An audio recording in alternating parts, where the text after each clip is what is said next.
Hi my dear sweet family, ఈరోజు మరో మంచి కంటెంట్తో మీ ముందుకు వచ్చేసాను. కంటెంట్ నేమ్ వచ్చి సిగరెట్ మానివేయడానికి అత్యంత సులభమైన మార్గం.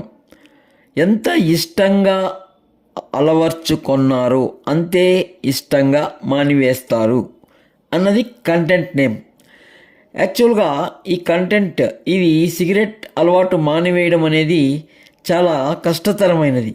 ఎందుకంటే ఈ సిగరెట్లో నికోటిన్ అనే కెమికల్ కలిసి ఉండడం వల్ల, దాని యొక్క ప్రభావం వలన ఒక్కసారి మనము అలవాటు పడి తాగితే అది కంటిన్యూగా మనం దానికి వ్యసనపరులుగా మారిపోతాం. అది ఎంతవరకు దారితీస్తుంది అంటే అవి తాగలేకపోతే మనం అస్సలు ఉండలేము అన్నంతగా మారిపోతాం. దాని తీవ్రత అనేది ఎలా ఉంటుంది అంటే, ఈ సిగరెట్ తాగకపోతే మల విసర్జన కూడా కష్టతరం అయిపోతుంది. ఒక్కరోజు తాగకపోతే తలంతా పట్టేసినట్లు ఆవిలింతలు రావడం, ఇలా అగమ్య గోచరంగా తయారైపోతాం.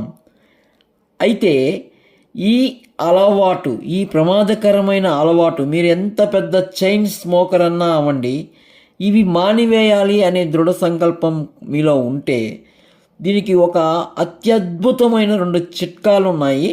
అవి ఈరోజు నేను మీకు చెప్తాం. అదే ఈరోజు మన మెయిన్ కంటెంట్.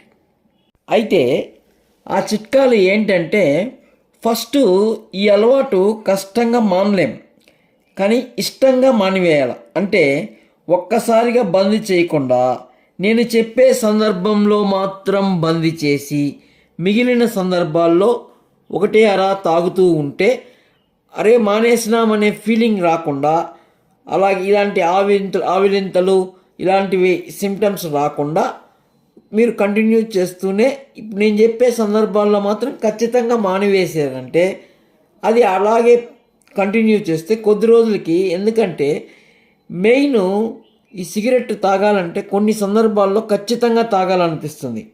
ఆ సందర్భాల్లో బంద్ చేసేసి మిగిలిన సందర్భాల్లో తాగితే కాలక్రమేణా మనం సిగరెట్ మానేస్తే, ఎలాగా మనం ఏదైతే మెయిన్ సందర్భాల్లో తాగడం మానేసి అలవాటు పడిపోయి ఉన్నామో మిగిలిన అవసరం లేని సందర్భాల్లో తాగకపోయినా మనకు దాని యొక్క ఎఫెక్ట్ అనేది పెద్దగా పడదు. అదే ఇక్కడున్న సీక్రెట్. అంటే ఏ సందర్భాల్లో మనం ఖచ్చితంగా తాగుతామో ఆ సందర్భాల్లో నిలిపేసి మిగిలిన తక్కిన సందర్భాల్లో ఏదో ఒకటి అరా తాగుతూ ఉంటే కంటిన్యూ చేసినా నో ప్రాబ్లం అనమాట. మరి అయితే ఆ సందర్భాలు ఏంటి అనేది ఇప్పుడు చెప్తాను, చూడండి. నెంబర్ 1, మల విసర్జన చేసేటప్పుడు. ఎందుకంటే అప్పుడు మీ యొక్క ఆలోచన పరిధి అనేది చాలా బలహీనంగా ఉంటుంది. ఆ టైంలో మీరు ఏం చేస్తారంటే, ఏం చేస్తున్నారు అనేది కూడా మీకు తెలియదు. అందుకు ఆ టైంలో ఏం చేస్తారంటే గుండెల నిండా లాగేస్తారు పొగ, ఇష్టం వచ్చినట్టు గుండెల నిండా లాగేస్తారు. సో ఆ టైప్ ఆఫ్ పొగ తాగడానికి అలవాటు పడిపోతే మళ్ళీ నెక్స్ట్ టైం మీరు మల విసర్జన చేయాలన్నప్పుడు ఖచ్చితంగా సిగరెట్ తాగాలి. ఎందుకంటే నికోటిన్ ఉంటుంది కదా, ఆ సందర్భంలో మనం ఆ విధంగా ఎక్కువగా లాగడానికి అలవాటు పడిపోయినాం కాబట్టి ఖచ్చితంగా ఏ సందర్భంలో తాగినా తాగకపోయినా మల విసర్జన చేసేటప్పుడు మాత్రం ఖచ్చితంగా తాగాలని అనిపిస్తుంది.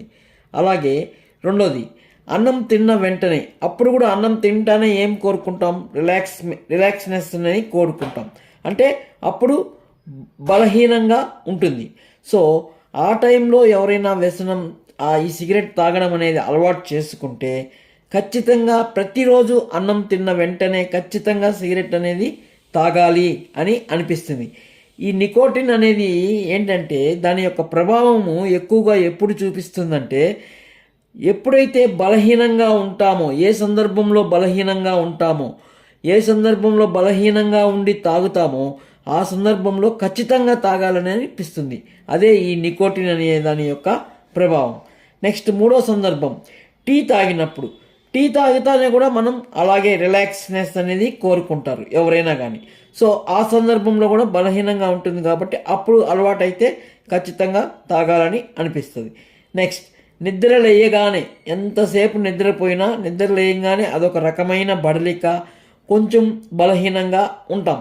సో ఆ సందర్భంలో సిగరెట్ తాగేది కానీ అలవాటు ఆ సందర్భంలో తాగితే ఖచ్చితంగా ప్రతిరోజు నిద్రలేసిన వెంటనే తాగాలని అనిపిస్తుంది. ముఖ్యంగా ఈ నాలుగు ఈ నాలుగు సందర్భాల్లో ఖచ్చితంగా ప్రతిరోజు మిగతా విషయాలు ఎలా ఉన్నా ఈ 4 సందర్భాల్లో మాత్రం ఖచ్చితంగా తాగాలని అనిపిస్తుంది.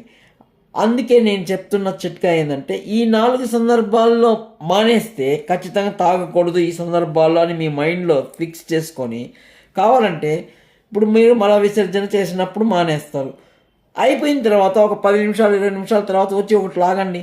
ఆ పిచ్చి అనేది ఉంటుంది కాబట్టి అప్పుడు మానేసేయండి. కానీ మల విసర్జన టైంలో మాత్రం తాగబాకండి. ఈ విధంగా ఎప్పుడైతే ఖచ్చితంగా తాగాలని అనిపిస్తుందో ఆ సందర్భాల్లో మానేసి అవసరం లేకపోయినా తూతూ మంత్రంగా ఊరికే అలా లాగి వదిలేసే సందర్భాల్లో తాగినా పెద్దగా ప్రమాదం ఉండదు. సో ఆ విధంగా కొంతకాలం కంటిన్యూ చేసి తర్వాత ఎందుకంటే మెయిన్ తాగాలనిపించే సందర్భాల్లోనే మానేసినాం. సో కాబట్టి తూతూ మంత్రంగా తాగే సందర్భాల్లో తాగకపోయినా పెద్దగా నష్టం ఉండదు కాబట్టి సిగరెట్ తాగడం అనేది ఈజీగా మానేస్తారు. ఇదే మన చిట్కా. అయితే ఇక్కడ ఇంకొక విషయం గమనించాలి. ఏంటంటే 2, 3, 4 అంటే అన్నం తిన్న వెంటనే, టీ తాగినప్పుడు, నిద్ర లేచిన వెంటనే ఈ 3 సందర్భాల్లో మానివేయడం అనేది కొంతవరకు ఈజీగా ఉంటుంది.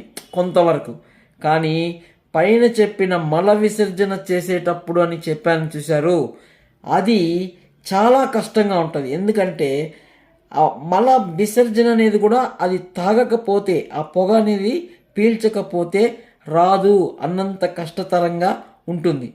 అక్కడ మానాలంటే మీకు చాలా ఇబ్బందికరంగా ఉంటుంది. అంటే మానలేకపోతారు. మీరు ఎంత దృఢ సంకల్పంగా ఉన్నా ఆ సందర్భంలో మాత్రం ఖచ్చితంగా తాగాలనిపిస్తుంది. ఎందుకంటే తాగకపోతే మల విసర్జన అనేది జరగదు కాబట్టి. సో ఇక్కడ నేను చెప్పే టెక్నిక్, నేను చెప్పే చిట్కా ఏంటంటే ఒక అద్భుతమైన చిట్కా. మీరు ఆ సందర్భంలో సిగరెట్టు మానాలి అని అనుకుంటున్నారు, మరి మానలేకుండా ఆ క్రియ అనేది జరగదు. మరి ఏం చేయాలంటే ఆ సందర్భంలో జస్ట్ మీ మైండ్లో ఫీలింగ్ ఊహించుకోండి. 2 ఏళ్ల మధ్య సిగరెట్ ఉన్నట్టు, ఆ సిగరెట్టు గట్టిగా లాగినట్టు, అంటే నిజంగా తాగద్దండి, జస్ట్ ఊహించుకోండి. గట్టిగా లాగినట్టు, గాల్లోనే అలా అనుకుంటూ గట్టిగా లాగినట్టు, గుండె నిండా పొగ ఎక్కినట్టు మీ మైండ్లోనే ఆ విధంగా అనుకోండి. పొగ పీల్చినట్టు, మైండ్కి ఎక్కినట్టు అలా అనుకుంటూనే మీ మల విసర్జన ప్రక్రియ పైన ఫోర్స్ పెంచండి, ఒత్తిడి పెంచండి. అలా చేస్తే మల విసర్జన అనేది జరిగిపోతుంది. ఇలా ఒక 2-3 సార్లు ఒక వారం రోజులు ఇలా చేశారంటే కొద్ది కష్టతరంగా ఉన్నా ఈ టైప్ ఆఫ్ అలవాటు చేసుకుంటే మీ యొక్క దృఢ సంకల్పం గట్టిగా ఉంటే ఖచ్చితంగా ఆ సందర్భంలో కూడా మానేస్తారు. మీకు పట్టిన ఆ నెగిటివ్ ఎనర్జీ అంతటితో వదిలిపోతుంది. ఆ పీడ, ఆ సిగరెట్ అనే భూతము అంతటితో వదిలిపోతుంది. సో ఇవండి ఈరోజు నేను చెప్పే సిగరెట్ మానేవేయడానికి అత్యద్భుతమైన చిట్కాలు నేను చెప్పినటివి.